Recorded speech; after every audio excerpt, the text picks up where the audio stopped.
السلام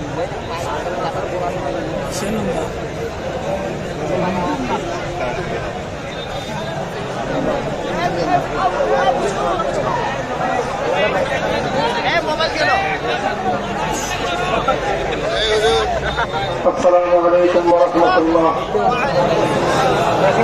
الحمد لله رب العالمين، والصلاة والسلام على سيد الأنبياء والمرسلين وعلى آله وأصحابه ومن تبعهم ودعا بدعوتهم إلى يوم الدين. أما بعد، أعوذ بالله من الشيطان الرجيم.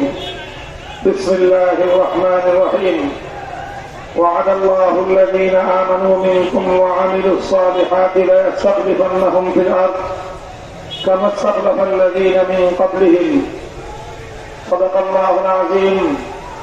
বাংলাদেশ খেলাফত মজলিস দিনাজপুর জেলা শাখা কর্তৃক আয়োজিত আজকের এই জনসমাবেশে সংগ্রামী সভাপতি মোহতারাম মাওলানা হাফেজ রেজাউল করিম, উপস্থিত বাংলাদেশ খেলাফত মজলিস কেন্দ্রীয় ও জেলা নেতৃবৃন্দ, সহযোগী সংগঠন সমূহের নেতৃবৃন্দ, বিভিন্ন থানা ও তৃণমূল পর্যায় থেকে সমবেত সংগঠনের নেতাকর্মী, সর্বস্তরের তৌহিদি জনতা ও সম্মানিত দিনাজপুরবাসী, সর্বপ্রথম আজকের এই সম্মেলনে দাঁড়িয়ে আমি আল্লাহ রাব্বুল আলামিনের শুকরগুজারি আদায় করছি, যে মহান রাব্বুল আলামিন বাংলাদেশের মানুষের উপর বুকের উপর জগৎতল পাথরের মতো চেপে বসা জালিম স্বৈরাচারী যুগের ফেরাউন জালিম শাহী শেখ হাসিনাকে উৎখাত করে দিয়ে এদেশের মানুষকে মুক্ত বাতাসে নিঃশ্বাস গ্রহণ করার সুযোগ করে দিয়েছেন। সে রব্বুল আলামিনের শুকরগুজারি আদায় করি। আল্লাহুম্মা লাকাল হামদু ওয়া লাকাশ শুকর। আমি এই বাংলাদেশ নিরাপদ, নির্বিঘ্ন, শান্তিপ্রিয় গণমানুষের স্বস্তির ঠিকানা এই বাংলাদেশ পরিস্থিতি তৈরি হওয়ার জন্য কৃতজ্ঞতা ভরে, শ্রদ্ধা ভরে স্মরণ করছি ওই সকল বীর শহীদানদেরকে যাদের আত্মত্যাগের বিনিময়ে বাংলাদেশ আজ দ্বিতীয়বারের মতো স্বাধীনতা অর্জন করেছে, যাদের আত্মত্যাগ এবং কোরবানির বিনিময়ে ফ্যাসিবাদ মুক্ত হয়েছে বাংলাদেশ। সেই 2009 সালের বিডিআর বিদ্রোহের নামে 57 জন দেশপ্রেমিক সেনা কর্মকর্তা 2013 সালে নন্দিত মুফাসসিরে কোরআন আল্লামা দেলোয়ার হোসেন সাঈদী রাহিমাহুল্লাহর বিরুদ্ধে সাজানো নাটকের মামলা মৃত্যুদণ্ডের রায় ঘোষণার প্রেক্ষিতে নেমে আসা প্রতিবাদী জনতা, কোরআন প্রেমিক শহীদ জনতাকে স্মরণ করছি 2013 সালের 5ই মে শাপলা চত্বরে আল্লাহ নবীর ইজ্জতের হেফাজতের জন্য সমবেত বীর শহীদান হেফাজতে ইসলাম বাংলাদেশের নবী প্রেমিক তৌহিদি জনতাকে স্মরণ করছি। 2014, 15, 16 সালের দিকে বাংলাদেশে একতরফা নির্বাচন করে জনগণের ইচ্ছা এবং অভিপ্রায়ের বিরুদ্ধে বাংলাদেশকে পরিচালনা করার অসৎ উদ্দেশ্যে শেখ হাসিনা কর্তৃক গুম খুনের শিকার বিভিন্ন বিরোধী মত ও পথের নেতা কর্মীদেরকে স্মরণ করছি। 2021 সালে বাংলাদেশের স্বাধীনতার সুবর্ণ জয়ন্তী পালনকালে বাংলাদেশের মাটিতে নরঘাতক মুসলমানদের খুনি গুজরাটের কসাই নরেন্দ্র মোদীকে আমন্ত্রণ জানিয়ে মুসলমানদের পবিত্র ভূমিকে অপবিত্র করার হাত থেকে রক্ষা করার জন্য নেমে আসা হেফাজতে ইসলামের প্রতিবাদী জনতার উপর বুলেটের আঘাত করে যেই 25-30 জন হেফাজতের নেতাকর্মীকে শহীদ করা হয়েছে, তাদেরকে সর্বশেষ 2024 সালের জুলাই এবং আগস্ট মাসে ছাত্র জনতার বিপুল উৎসাহ এবং উদ্দীপনা অংশগ্রহণের মধ্য দিয়ে গড়ে ওঠা বৈষম্য বিরোধী আন্দোলন এবং সেই আন্দোলনে জালিম শাহী স্বৈরাচারী শেখ হাসিনা, তার দোসর খুনি মন্ত্রিসভার সদস্যবর্গ এবং তাদের হেলমেট লীগ, হাতুড়ি লীগ আর তাদের সন্ত্রাসী লীগের এলোপাতারি গুলি নির্বিচার হত্যাকাণ্ডে শাহাদাত প্রাপ্ত বাংলাদেশের সহস্রাধিক কামাল সন্তান এবং 3 বছরের শিশু সন্তান থেকে নিহত সকল বীর শহীদদেরকে। সংগ্রামী সাথী ও বন্ধুগণ, বিরাট লম্বা ফিরিস্তি একজন মানুষের শাসনামলে এতগুলো গণহত্যা পরিচালনা হওয়ার রেকর্ড সমকালীন পৃথিবীতে দ্বিতীয়টি আছে বলে আমার জানা নেই। শেখ হাসিনার বর্বরতা অনেকটা নরেন্দ্র মোদীকেও ছাড়িয়ে গিয়েছে। শেখ হাসিনার বর্বরতা ওই জালিমশাহী ইসরায়েলের বর্বরতার সঙ্গে অনেকটা সামঞ্জস্যপূর্ণ। একদিকে যখন ইসরায়েল ফিলিস্তিনি মানুষের উপর হত্যাযজ্ঞ চালায়, সেই একই সঙ্গে পাল্লা দিয়ে শেখ হাসিনা বাংলাদেশের শান্তিকামী মানুষের উপর দমন-পীড়ন চালিয়েছে।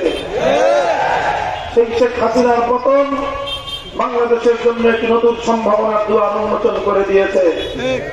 আজ বাংলাদেশ নতুন ভাবে মুক্তি পেয়েছে। অনেকেই তাই 2024 সালের 5ই আগস্টকে বাংলাদেশের দ্বিতীয় স্বাধীনতা দিবস হিসেবে উদযাপন করছে। এই স্বাধীনতার মুহূর্তে, এই স্বাধীনতা পরবর্তী এই বাংলাদেশের মানুষকে লক্ষ্য করে, বিশেষত আগস্ট বিপ্লবের নায়ক যারা, আমার সেই প্রাণ প্রিয় ছাত্র জনতাকে আমি সতর্ক করতে চাই, সজাগ করতে চাই। এ কথা বলে যে স্বাধীনতা অর্জন করা যতটা কঠিন, স্বাধীনতা রক্ষা করা তার চেয়েও বেশি কঠিন। আমাদের তিক্ত অভিজ্ঞতা রয়েছে। আমাদের এই বাংলাদেশ টেকনাফ থেকে তেতুলিয়া, রূপসা থেকে পাথুরিয়া, 55,000 বর্গ মাইলের এই বাংলাদেশ, এটা একদিন 2 দিনের সংগ্রামের মধ্যে দিয়ে আমরা অর্জন করিনি। এই বাংলাদেশ অর্জন করতে আমাদেরকে তিনটি আধিপত্যবাদ সাম্রাজ্যবাদী শক্তির বিরুদ্ধে লড়াই করতে হয়েছে। আমাদেরকে 200 বছর পর্যন্ত সংগ্রাম করতে হয়েছে ব্রিটিশ বেনিয়াদের বিরুদ্ধে। আমাদেরকে সংগ্রাম করতে হয়েছে পশ্চিমবঙ্গ নামক রবীন্দ্রনাথ ঠাকুরদের সাম্প্রদায়িক শক্তির বিরুদ্ধে, যারা পূর্ববঙ্গের মুসলিম জাতিসত্তার উন্মেষকে বরদাস্ত করতে পারেনি, যারা পূর্ববঙ্গের মুসলমানদের অগ্রযাত্রাকে দাবায় দেওয়ার চেষ্টা করেছিল সাম্প্রদায়িক সহিংস আন্দোলনের মাধ্যমে। আমরা সেই পশ্চিমবঙ্গের দাদা বাবুদের সাম্রাজ্যবাদী পরশ্রীকাতর মনোভাবকে পরাস্ত করেছি 1947 সালে। আর স্বাধীন বাংলাদেশ তৈরির প্রেক্ষাপট তৈরি করেছেন আমাদের পূর্বসূরীরা। এরপরে 1947 সাল থেকে 71 সাল পর্যন্ত 24 বছর আমরা লড়াই করেছি আমাদের জাতির উপর চেপে বসা তৃতীয় আধিপত্যবাদী শক্তি খান পাঠানদের বিরুদ্ধে। আমরা বলেছিলাম পশ্চিম পাকিস্তানিদেরকে, তোমরা আমাদের ভাই, আমরা তোমাদের ভাই, ভ্রাতৃত্বের সম্পর্ক হবে। পশ্চিম পাকিস্তানিরা আমাদেরকে করে দিয়েছিল, না তোমরা আমাদের দাস, আমরা তোমাদের প্রভু হব। আমাদের মজলুম জননেতা আব্দুল হামিদ খান ভাসানীর ভাষায় তখন বলে দিতে হয়েছিল, যদি তোমরা আমাদের প্রভু শাস্তে চাও তাহলে আমরা তোমাদেরকে সালাম জানাই, ওয়ালাইকুম আসসালাম, তোমাদের সঙ্গে আমাদের কোন সম্পর্ক থাকবে না। আজ আমরা বলতে চাই 18 কোটি এই মুসলিম জনবসতি বাংলাদেশের মানুষকে, তাদেরকে সঙ্গে নিয়ে বিশ্ববাসীকে আমরা পয়গাম শুনিয়ে দিতে চাই, আমাদের প্রভু একজন, আরশের উপর। এই জমিনে আমাদের কোন প্রভু নাই। এই জমিনে কেউ যদি আমাদের উপর প্রভুত্ব ফলাতে চায়, আমরা তার চোখ উপরে ফেলতে প্রস্তুত। বন্ধুত্বের হাত প্রসার করে দিবে, আমাদের কাছ থেকে বন্ধুসুলভ আচরণ পাবে, প্রভুত্ব করতে আসবে, আমরা ঠ্যাং ভেঙে ঘুরিয়ে দেব। এটাই হলো বাংলাদেশ, এটাই হলো বাংলাদেশের মুসলিম জাতিসত্তার 1000 বছরের ঐতিহ্য।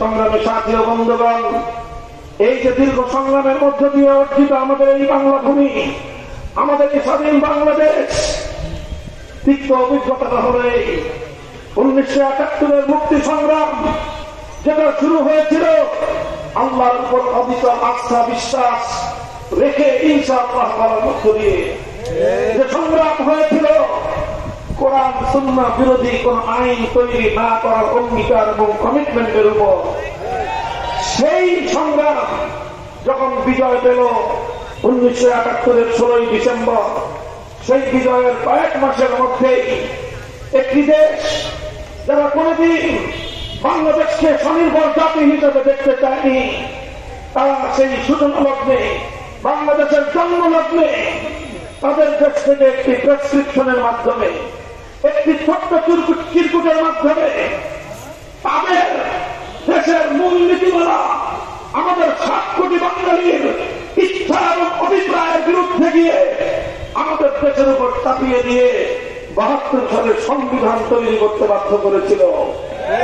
যে সংবিধান এদেশের সংখ্যাগরিষ্ঠ মানুষের ইচ্ছা, অভিপ্রায় এবং তাদের হাজার বছরের ঐতিহ্যের প্রতি বৃদ্ধাঙ্গুলি প্রদর্শনের নামান্তর ছিল।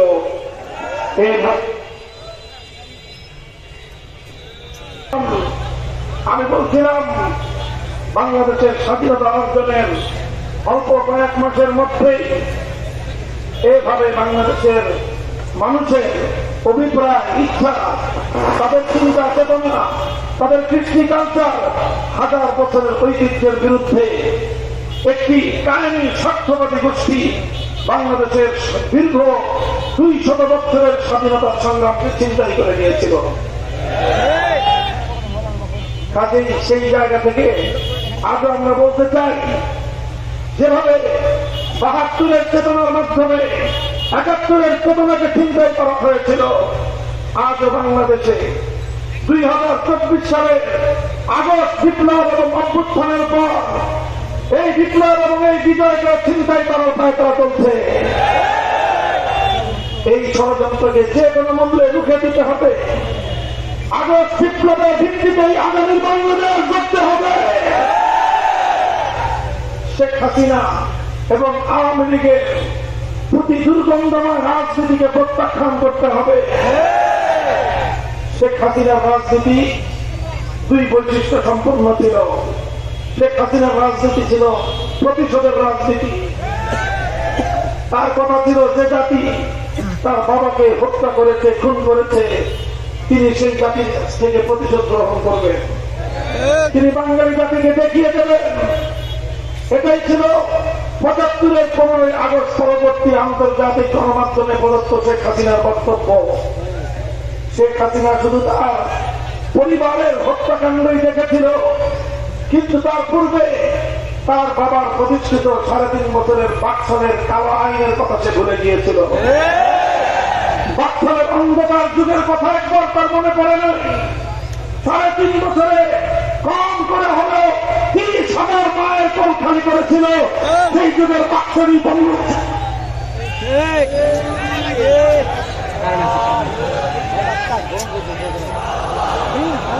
কথা, বাংলাদেশের মুক্তিযুদ্ধে যে পরিমাণ প্রাণহানি হয়েছে, সেই পরিমাণ মানুষের শাহাদাত বরণ করতে হয়েছে, মুক্তিযুদ্ধ পরবর্তী 3.5 বছরের বাকশালী আমলে বেশি মায়ের কোলখানি করেছিল তারা। এর অনিবার্য পরিণামে ঘটেছিল 15ই আগস্টের অভ্যুত্থান। সে কথা ভুলে গিয়ে শেখ হাসিনা ঘোষণা দিয়েছিল প্রতিশোধ গ্রহণের। এরপর 1975 সালের 15ই আগস্ট থেকে 2024 সালের 5ই আগস্ট পর্যন্ত শেখ হাসিনার 50 বছরের রাজনীতি ছিল বাংলাদেশের মানুষের কাছ থেকে প্রতিশোধ গ্রহণের রাজনীতি। দুঃখজনক বিষয় হল, এর চেয়েও বেশি মর্মান্তিক বিষয় হল, শেখ হাসিনা শুধু বাংলাদেশের জনগণের থেকে প্রতিশোধ নেয়নি, সে প্রতিশোধ নিয়েছে আওয়ামী লীগের কাছ থেকেও। আশ্চর্যান্বিত হবেন হয়তো আপনারা, কথাটা কি বলছি আমি। লক্ষ্য করে শুনেন, শেখ হাসিনার অনেকগুলো বক্তব্য সামাজিক যোগাযোগ মাধ্যম এবং বিভিন্ন মিডিয়ায় এখনো পর্যন্ত আছে। সে বলেছিল 75-এর আগস্টে 15ই আগস্ট যখন আমার বাবাকে হত্যা করে 32 নম্বরে সেই বাড়িতে ফেলে রেখেছিল, কোথায় ছিল আওয়ামী লীগের নেতা কর্মীরা? কেউ তো এগিয়ে আসেনি। একটি মানুষ কি ছিল না? তার এই কথার মধ্য দিয়ে বাংলাদেশের মানুষের পাশাপাশি এই আওয়ামী লীগের প্রতিও তার কি ক্ষোভ ছিল সেটা প্রকাশ পায়। এজন্য সে ধীরে ধীরে বিগত 50 বছর ধরে পরিকল্পনা করেছে, রাজনীতি করেছে। একদিকে বাংলাদেশকেও সে ধ্বংস করবে, আরেকদিকে আওয়ামী লীগের 12টা বাজাবে। ব্যাপারটা পরিষ্কার, বুঝার চেষ্টা করেন। আওয়ামী লীগকে আজকে শেখ হাসিনা যে পরিণামের মুখোমুখি দাঁড় করিয়ে দিয়েছে, এই আওয়ামী লীগ আগামী দিনে বাংলাদেশের মানুষের কাছে কিভাবে মুখ দেখাবে, এটা চিন্তা করলে আমার আফসোস লাগে। কি বলবেন? আপনারা বলেছিলেন আপনাদের নেত্রীর সাথে সুরে সুর মিলায়ে যে বঙ্গবন্ধুর কন্যা শেখ হাসিনা পালায় না বলেছিল। এখন আপনারা বাংলাদেশের মানুষ বলেন তো শেখ হাসিনা পালায় না পালায় না? তাহলে আওয়ামী লীগের যারা বলেছিলেন শেখ হাসিনা পালায় না, এখন তারা কি বলবেন? শেখ হাসিনার রাজনীতিটাই ছিল এই দেশ, এই জাতি এবং এই রাষ্ট্রের সকল রাষ্ট্রীয় প্রতিষ্ঠানগুলোকে ধ্বংস করে এদেশটাকে একটা বদ্ধভূমিতে পরিণত করবে, আর এই দেশটাকে আরেকটা দেশের অঙ্গরাজ্যে পরিণত করবে। বাংলাদেশের প্রধানমন্ত্রী হয়ে সে ততটা তৃপ্ত ছিল না, তিলক আলী মুখ্যমন্ত্রী হয়ে সে যতটা তৃপ্তি পেয়েছিল। সংগ্রামী সাথী ও বন্ধুগণ, সে এইভাবে আওয়ামী লীগকে ধ্বংস করেছে, দেশটাকে ধ্বংস করার চেষ্টা করেছে। 5ই আগস্ট ইতিমধ্যে বাংলাদেশে তখন সহস্রাধিক প্রাণ ধরেছে। কোমলমতি ছাত্ররা, বাংলাদেশের এমন কোন জেলা খুঁজে পাওয়া কঠিন যেই জেলার স্কুল, কলেজ, ইউনিভার্সিটি, মাদ্রাসার ছাত্ররা শেখ হাসিনার খুনি বাহিনীর হাতে প্রাণ না দিয়েছে। এত রক্তের সাগর বইছে, রক্তের গঙ্গা বইছে। আর 5ই আগস্টেও গণভবনে দুপুরের লাঞ্চের আয়োজন ছিল 12 আইটেম দিয়ে। আমার বক্তব্য না, যারা গণভবনে সেদিন গিয়েছিল তাদের বক্তব্য, গণভবনের দুপুরের খাবারের আয়োজন দেখে মানুষ শতভাগ হয়ে গিয়েছে। দেশের শত সহস্র মানুষ প্রতিদিন এভাবে প্রত্যেকগুলোকে রাখা দেয়, সেই দেশের প্রধানমন্ত্রী কিভাবে এমন রাজকীয় খাবারের আয়োজন করতে পারে? আসলে শেখ হাসিনার রাজনীতি বিশ্লেষণ করলে বোঝা যায় শেখ হাসিনা সবচেয়ে বেশি পছন্দ করত মানুষের রক্ত। মানুষের রক্ত ঝরলে সে আরো উন্মাদনায় সে নেচে উঠত। আসলে শেখ হাসিনা ছিল একটা মানসিক বৈকল্যের শিকার, চরম মানসিক বৈকল্যের শিকার, সাইকোপ্যাথ। তার এই রোগে আক্রান্ত ছিল ছেলে। আওয়ামী লীগের শুধু এই কারণে বিচার হওয়া চাই উচিত যে এইরকম একটা মানসিক বৈকল্যের শিকার, প্রতিহিংসাপরায়ণ একজন প্রতিবন্ধী মানুষকে তারা বছরের পর বছর এই দেশের মানুষের কাঠের উপর বসিয়ে এদেশের মানুষকে নিপীড়ন চালিয়েছে। একটু বুঝার উপায় দরকার ছিল তাদের। তাদেরও মধ্যে, আওয়ামী লীগের মধ্যে যাদের ন্যূনতম বিবেক বুদ্ধি ছিল, তাদের কারো কথা সে শুনে নাই। শেষ পর্যন্ত শুনবে কি? তার তো উদ্দেশ্য শুধু বাংলাদেশ না, বাংলাদেশকেও ধ্বংস করবে, আওয়ামী লীগকেও ধ্বংস করবে। এই জন্যই সে শুনে নাই। এই কারণেই আগস্ট মাসের শেষ দিকে যখন সকলেই বলল আর গুলি চালাতে পারবো না, দেশপ্রেমিক সেনাবাহিনী জবাব দিয়ে দিল আমার দেশের সন্তানদের উপর বাংলাদেশের দেশপ্রেমিক সৈনিকরা আর একটা গুলিও ছুটতে পারবে না। তখনও শেখ হাসিনা দমে নাই, কারণ তার উদ্দেশ্য হল চূড়ান্ত ভাবে দেশ এবং আওয়ামী লীগ দুটোটাকেই ধ্বংস করবে সে। এরপরে 5ই আগস্ট দুপুর বেলায় নাপিতের খাবার দাবার সব ফেলে রেখে 16টা লাগেজ গোছায় যা ছিল তল্পিত গুটাই নিজের একটা ভোট ছিল। ছেলে মেয়ে শক্ত আগেই দেশের বাইরে পাচার করেছে, ওদেরকে দেশের বাইরে সেটেল করেছে। সব করে নিজের বোনটাকে নিয়ে নিজের সারা জীবনের গোছানো যা ছিল আগে পাচারের পর বাকি যা ছিল সেই লাগেজগুলি গোছায় পরে বাংলাদেশ থেকে আকাশ পথে উড়ে গিয়ে নরেন্দ্র মোদীর ঘরে অবতরণ করেছে। আওয়ামী লীগের কথা তো 2বারের জন্য সে ভাবে নাই যে আমি এই অবস্থায় চলে গেলে আমার দেশের আমার দলের নেতা কর্মীদের কি অবস্থা হবে, একবারও সে ভাবে না। কারণ আওয়ামী লীগের যদি কোনো বিবেকবান মানুষ থেকে থাকে আমাদের উপর আর খুব ক্ষিপ্ত হয়ে না, আর ক্ষুব্ধ হয়ে না আমাদের উপর। আমরা সবসময় আপনাদেরকে ভালো পরামর্শ দিয়েছি, কিন্তু আপনাদের কাছে ভালো লাগে নাই। আমি বলেছিলাম, খুব আন্তরিক ভাষায় বলেছিলাম যে লোকটা মারা গেছে একজন মানুষ, তার এই জাতির উপর দেশের উপর অবদান আছে, ভুল ত্রুটিও আছে। লোকটা মারা গেছে, আর তাকে নিয়ে বিতর্ক বাদ দেন, মৃত্যুর পরে তার মুক্তি বানায়, তাকে আল্লাহর কাছে আযাবের উপযুক্ত বানায় না, আর জনগণের কাছে তাকে অপমান করেন না। আমার কথা ভালো লাগলো না, এই জন্য তিনি আমার বিরুদ্ধে ক্ষিপ্ত হলেন, আমার বিরুদ্ধে জাতীয় সংসদে দাঁড়িয়ে বিসংবাদ করলেন, আমাকে জনগণের কাছ থেকে বিচ্ছিন্ন করার চেষ্টা করলেন। বাংলাদেশকে তার মৃত সেই বাবার মূর্তি দিয়ে গোটা বাংলাদেশকে ভরে ফেলবার পায়তারা চালাবেন। বলেন কি হলো? কোথায় এখন আপনার বাবার সেই মূর্তিগুলা?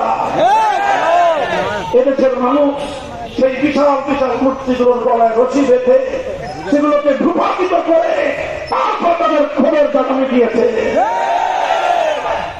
সেই কথাও ভালো লাগে নাই, পরামর্শ তো ভালো লাগে নাই কখন। ঠিক একইভাবে এই যে আওয়ামী লীগের যারা আছেন বিবেকবান মানুষ, এই কথাটা একটু চিন্তা করবেন।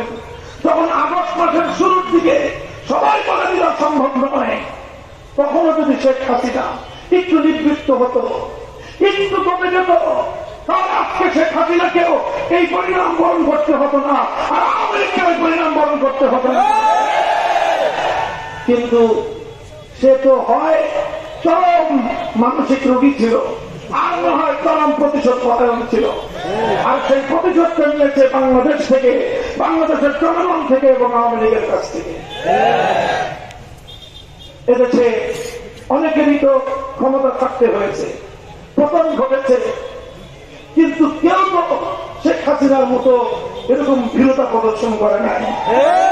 আপনাদের উত্তরবঙ্গের মরহুম হুসেইন মোহাম্মদের সাহেব রাজনীতি করেছেন, ভুলভ্রান্তি মানুষের থাকতে পারে, ছিল, ভালো আছে খারাপও আছে, তিনিও তার পতন ঘটেছিল, কিন্তু তিনি তো তার নেতা কর্মীদেরকে এভাবে ক্ষোভের মুখে ফেলে রেখে পালিয়ে যান না।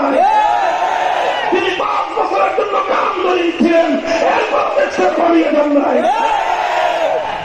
বেগম খালেদা জিয়া অশীতিপর অবস্থায় একেবারে মৃত্যু সজ্জায় শুয়ে কঠিন দুরবস্থা নিয়ে বছরের পর বছর কারাবন্দী জীবনযাপন করেছেন। দলের নেতা কর্মীদেরকে জনগণের মুখে ক্ষোভের মুখে দাঁড় করিয়ে নিচে ফিরিয়ে যাননি।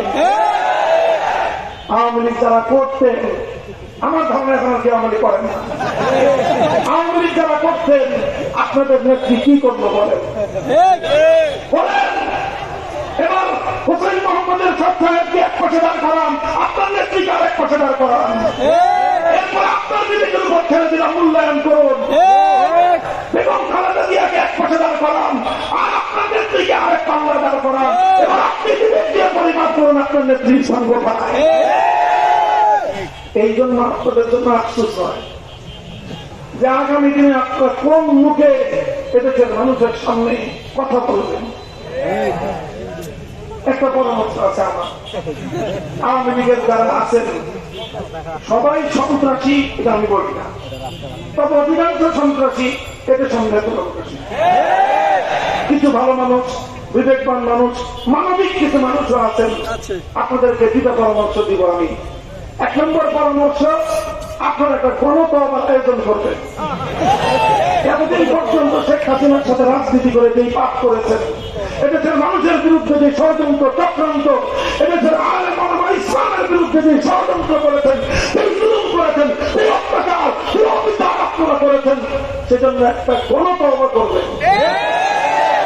দ্বিতীয় হলো, এই আওয়ামী লীগ নিয়ে আর বাংলাদেশের রাজনীতির মাঠে নামবেন। আপনারা আওয়ামী লীগের যে দাদা মুসলিম লীগ, আওয়ামী লীগের দাদাকে বলবেন হুজুর কিভাবে? দেখেন, মুসলিম লীগের রাজনীতি দিয়ে শেখ মুজিবুর রহমান সাহেবের রাজনৈতিক জীবন শুরু, তারপরে এক সময় মুসলিম লীগ ভেঙে তিনি করবেন আওয়ামী মুসলিম লীগ, তিনি মুসলিম লীগের বাচ্চা পেল আওয়ামী মুসলিম লীগ। তারপরে সেই আওয়ামী মুসলিম লীগ থেকে এই মুসলিম জননেতা আব্দুল হামিদ খান ভাসানীদেরকে তাদেরকে কি করে তাদেরকে নিয়ে কোন রকম তালদল রাখিয়ে আওয়ামী মুসলিম লীগের পেট থেকে জন্ম নিল আওয়ামী লীগ। তাহলে মুসলিম লীগের বাচ্চা হলে আওয়ামী মুসলিম লীগ, আওয়ামী মুসলিম লীগের সন্তান হলে আওয়ামী লীগ। আওয়ামী লীগের বাপ আওয়ামী মুসলিম লীগ, দাদা হলো মুসলিম লীগ। এই মুসলিম লীগ 24 বছর বাংলাদেশের মানুষ উৎপাদ করেছে। এই জাতি যা করেছে দাদাও তাই করেছিল। এরপর 71-এর পরাজয়ের পরে এদেশে হারিকেন দিয়ে মুসলিম লীগ আর খুঁজে পাওয়া যায়। এরপর এই 54 বছর দাদার চেয়ে 20 বছর বেশি বা 30 বছর বেশি এদেশের মানুষকে আপনারা উৎপাদ করেছেন, নির্যাতন করেছেন। আগস্ট বিপ্লবের পরে বাংলাদেশে নৌকা দিয়ে তালাশ করলেও খালে বিলে নদীতে ঘাটে মাঠে কোথাও আওয়ামী লীগ আর পাওয়া যাওয়ার কথা না। নতুন নামে আপনাদের মধ্যে যারা বিবেক পান আছেন, যারা রাজনীতি সচেতন আছেন, নতুন নামে বাংলাদেশের রাজনীতিতে আছেন, এদেশের মানুষ আপনাদেরকে স্বাগত জানাবে। সংগ্রামী সাথী এবং বন্ধুগণ, আমার আখেরি পয়গাম, এই যে পরাজিত পতিত স্বৈরাচারী শক্তি, তারা ভিন দেশে একটি শক্তির এজেন্ডা বাস্তবায়ন করার জন্য বাংলাদেশে রাজনীতি করেছিল। এখনো তাদের ঘোষণার প্রেতাত্মা তারা বাংলাদেশে বিরাজমান। তারা চেষ্টা করছে, চেষ্টা করবে বাংলাদেশের এই বিপ্লবকে ব্যর্থ করে দেওয়ার জন্য। এই জন্য আগস্ট বিপ্লবের সাথে সম্পৃক্ত এবং বিগত 15 বছর যারা আওয়ামী দুঃশাসনের দ্বারা নিপীড়িত নির্যাতিত হয়েছেন, তাদের সকলকে আমি বলবো, সকল রাজনৈতিক মতাদর্শের বিরোধিতা থাকুক, মতপার্থক্য আপন জায়গায় থাকুক, কিন্তু আওয়ামী ফ্যাসিবাদের বিরুদ্ধে এই ঐক্যকে আমাদের ধরে রাখতে হবে। বিএনপি, জামায়াতে ইসলামী, ইসলামী আন্দোলন বাংলাদেশ, হেফাজতে ইসলাম বাংলাদেশ, এরপরে বাংলাদেশ খেলাফত মজলিস, জমিয়ত উলামা ইসলাম, নিজামী ইসলাম, গণতন্ত্র মঞ্চ, গণ অধিকার পরিষদ, এলডিপি সহ সকলের মধ্যে ফ্যাসিবাদ বিরোধী ঐক্য আর দীর্ঘ সময় পর্যন্ত অটুট থাকতে হবে। আর তাহার পরাজিত শক্তি আবার আমাদের জাতির উপর প্রবল মারতে পারে। সংগ্রামী সাথী ও বন্ধুগণ, আখেরি পয়গাম হল আপনাদের প্রতি আমার, যে এই যে বিপ্লব, বৈষম্যের বিরুদ্ধে বিপ্লব, এ বিপ্লব অন্যায় এবং অবিচারের বিরুদ্ধে বিপ্লব, এ বিপ্লব বেইনসাফের বিরুদ্ধে বিপ্লব, এ বিপ্লব ইনসাফ কায়েমের বিপ্লব, এ বিপ্লব বৈষম্যহীন বাংলাদেশ গড়ার বিপ্লব, এ বিপ্লব গরিবের ঘরে তাদের অধিকার ফিরিয়ে দেওয়ার বিপ্লব, এ বিপ্লব সাম্প্রদায়িক সম্প্রীতি প্রতিষ্ঠার বিপ্লব, এ বিপ্লব একটি শান্তিকামী দেশ হিসেবে বিশ্ব দরবারে স্বনির্ভর জাতি হিসেবে মাথা তুলে দেওয়ার বিপ্লব। যদি এই বিপ্লবকে সফল করতে হয়, বৈষম্যহীন পূর্ণাঙ্গ ইনসাফপূর্ণ একটি সমাজ যদি করতে হয়, মানব রচিত তন্ত্র মন্ত্র দিয়ে পূর্ণাঙ্গ ইনসাফ কায়েম হওয়া কোনদিনই সম্ভব নয়। এর জন্য প্রয়োজন আল্লাহর জমিনে আল্লাহ প্রদত্ত প্রতিনিধিত্বের রাজনীতি এবং বন্দোবস্ত বাস্তবায়ন করতে হবে। আল্লাহ প্রদত্ত সেই প্রতিনিধিত্বের রাজনীতির নামই হল খেলাফতের রাজনীতি। আসুন হাতে হাত রাখি, টেকনাফ থেকে যদি আয় বাংলাদেশ খেলাফত মজলিস, যুব মজলিস, ছাত্র মজলিস সহ আমরা একটি দুর্বার ঐক্য গড়ে তুলি, মানব বর্গ তৈরি করি, আর এভাবে আমার দেশ এবং জাতিকে পূর্ণাঙ্গ ইনসাফপূর্ণ একটি সমাজ উপহার দেওয়ার জন্য অবিরত সংগ্রামের ময়দানে আমরা মাঠে নামি। প্রস্তুত থাকবেন তো ইনশাআল্লাহ? দেখা হবে রাজপথে, কথা হবে স্লোগানে। আলহামদুলিল্লাহ রাব্বিল আলামিন। বাংলাদেশ জিন্দাবাদ, বাংলাদেশ খেলাফত মজলিস জিন্দাবাদ। নাসরুন মিনাল্লাহি ওয়া ফাতহুন করিম। আসসালামু আলাইকুম ওয়া রাহমাতুল্লাহ।